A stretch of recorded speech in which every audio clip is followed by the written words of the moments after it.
Hello મિત્ર, જય શ્રી કૃષ્ણ, જય સ્વામિનારાયણ। આજે મોટા ભંડારિયા ગામની અંદર અન્નપૂર્ણા ભોજનાલયનો શુભારંભ થઈ રહ્યો છે, જે પટેલ સમાજ દ્વારા શુભારંભ કરવામાં આવેલો છે। ઘનશ્યામભાઈ કસવાલાનો ખૂબ ખૂબ આમાં સહયોગ છે। આપણા મોટા ભંડારિયા ગામની અંદર અન્નપૂર્ણા ભોજનાલયનો શુભારંભ થઈ રહ્યો છે, તો ગામના આગેવાનો, વડીલો તેમજ ખાસ તો જે ખૂબ મહેનત કરી રહ્યા છે એ આપણા યુવાન ભાઈઓ, પ્રગતિ મંડળના ભાઈઓ છે, જે ગામ સમસ્ત મંડળ છે, તેમને આ યોજના બનાવી છે। આપણે સૌરાષ્ટ્રની ભૂમિ એટલે સંત સુરા અને દાતારની ભૂમિ। આપણે જે કહેવાય છે ને, પટેલના ઘરેથી કે ગામમાં કોઈ પણના ઘરેથી વર્ષો જૂના આપણા માળીઓ જે આંગણે આવેલા ને રોટલો ઘડીને ખવડાવતા, એ પરંપરા આપણી આજ ઉજાગર કરતા યુવાનો, જેને ખૂબ ખૂબ ધન્યવાદ છે। યુવાનો બહારગામ જે કમાવા ગયા હોય તો એ પણ આમાં ફાળો લખાવે છે, અને ગામના યુવાનો અહીંયા જે રહેતા હોય એ પણ આમાં પરિશ્રમ કરે છે। સૌ સાથે મળીને સંપ અને એકતાથી કામ લઈ રહ્યા છે, તો આ યુવાન ભાઈઓને ખૂબ ખૂબ ધન્યવાદ। અને કમાવા તો ગમે ત્યાં જવું પડે, પણ પોતાના જે માવતરને મૂકીને ગયા છે તો એનો 2 ટકનો રોટલો મળી રહે અને હાથે ન ઘડવો પડે, એના માટે આ યોજના બનાવેલ છે। તો ગામના વડીલ ભાઈઓ થોડાક 2 શબ્દ કહે છે। જય શ્રી કૃષ્ણ, જય સ્વામિનારાયણ। મોટા ભંડારિયાના વડીલોની અને અમારા યુવાન મંડળની ઘણી એવી ઈચ્છા હતી કે છેલ્લા ઘણા સમયથી અમે વિચારતા હતા કે ગામમાં એક ટિફિન સેવા થાય। આજુબાજુના ગામમાં ટિફિન સેવા ચાલે છે, આપણા ગામના વડીલો છે, વૃદ્ધો છે કે જે કંઈ એને અહીંયા કોઈ બનાવવું નથી, કમાવા માટે બહાર જવું પડે છે અને અહીંયા રહે છે, અને જમવા માટે, ભોજન માટે ઘણો પ્રશ્ન થતો હોય છે। એટલે આ બધાના પ્રશ્નો સોલ્વ થાય અને ગામમાં એક એકતાનું વાતાવરણ જળવાય અને આખું ગામ સંપમાં રહે, એ માટે આપણે આ ભોજનાલયની શરૂઆત કરી છે। આમાં સુરત અમદાવાદમાં રહેતા તમામ વડીલોનો, તમામ યુવાનોનો ઘણો સહકાર છે અને ઘણું એનું ડોનેશન આવે છે। એટલે બધા વતી હું ખૂબ અન્નપૂર્ણા ભોજનાલય વતી હું બધાનો ખૂબ આભાર માનું છું। અને અમારી આ સેવા છે એ તમારા પૈસાને અમે દોઢા કરી અને સારામાં સારી રીતે આ વસ્તુને અમે આગળ વધાવીએ અને ગામના લોકો આમાં સહકાર આપે, એવી જ ભગવાનના ચરણોમાં પ્રાર્થના સાથે જય સ્વામિનારાયણ।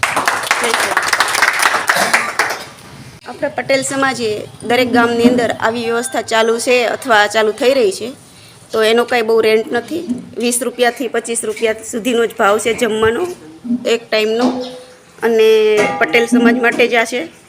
તો પટેલ સમાજના દરેક ભાઈઓને વિનંતી, ચાહે લંડન રહેતા હોય, અમેરિકા રહેતા હોય કે ગમે ત્યાં રહેતા હોય, દેશના કોઈ પણ ખૂણે રહેતા હોય, કોઈ પણ ગામની અંદર તમે આ ગામના છો કે નથી એ જોવાનું નથી, પણ તમે ગમે એ ગામના હોય, ગમે એ ગામની અંદર આવા સહકારની અંદર ભાગીદાર બનો, તે ખાસ વિનંતી છે। આ વિડીયોમાં જો તમને જોવા મળે તો અમે આમાં કોન્ટેક્ટ નંબર પણ નાખી દઈશું જે કાર્યકર્તાઓના, તમે દાતાઓને દાન કરી શકો છો, દાતાઓ દાન કરી શકો છો। અને કોઈ પણ ખૂણેથી એવું નથી કે આ ગામના તમે નથી, એવું ન હોય। આમાં પટેલ ભાઈઓ તો બધી સરખા, અને પટેલ ભાઈઓના બધા મા બાપ કહેવાય। તો ખાસ વિનંતી કે આમાં દાન ચાલુ છે, જેને દાન કરવું હોય એને। ફૂલ નહીં તો ફૂલની પાંખડી, જે આપણે કહેવત છે એ પ્રમાણે દરેક ગામના દરેક ઘરેથી આમાં દાન આવેલું છે, અને આ રસોઈ બનાવી રહ્યા છે। રાજસ્થાની રસોઈયા રાખેલા છે, ક્લીન અને સ્વચ્છતા ત્યાં પ્રભુતા। તો જોઈ રહ્યા છો આપ, આ રસોઈ બનાવવાનું ચાલુ છે, હજી આજે શુભારંભ થયો છે, હજી આ બધી સગવડતા ચાલુ છે, અને આનાથી વર્ષ વિશેષ અને સુંદર રસોડું બધું બનાવવાનું ચાલુ છે। જો આ સ્ટોર રૂમ છે, હજી તો બધું ચાલુ જ થાય છે, એટલે આવી રીતનું હોય। જો ક્લીન, કેટલું સ્વચ્છ છે બધું, અને ભગવાનનું મંદિર છે, કેમ કે આપણે છે ને ભોજન કહીએ, ભોજન જો ભગવાનને થાળ ધરી દઈએ ને એટલે પ્રસાદ બની જાય, એટલે ભગવાનને પ્રસાદ ધરીને જ બધાને જમવાનું, જેથી કરીને ભોજન પ્રસાદ બની જાય, એ આપણી સંસ્કૃતિ છે।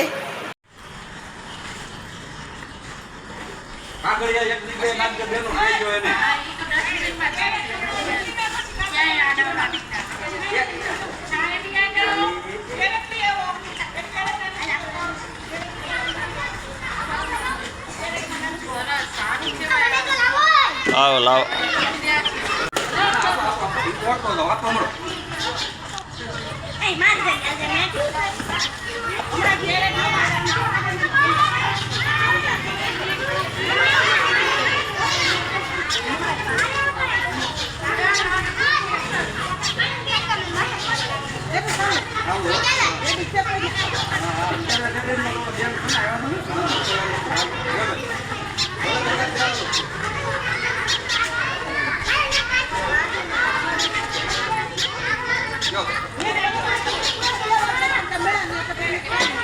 અહીંયા એટલી સંખ્યા છે બેન ગયો બેન